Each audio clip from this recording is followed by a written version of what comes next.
Welcome back to another technical video. Today, we'll be going through your question, answering it, and hopefully finding that solution that you need.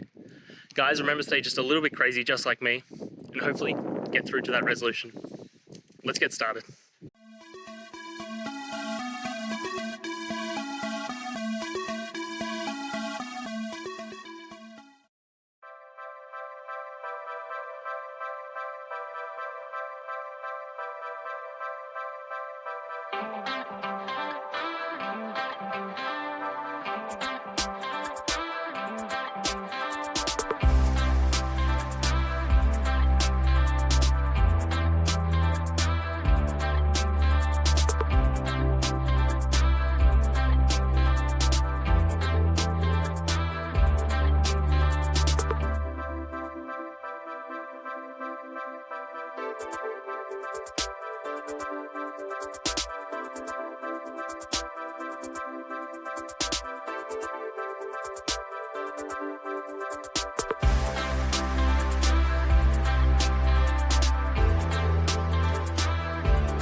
And that's it, guys. I hope this video helped get you that answer that you're looking for.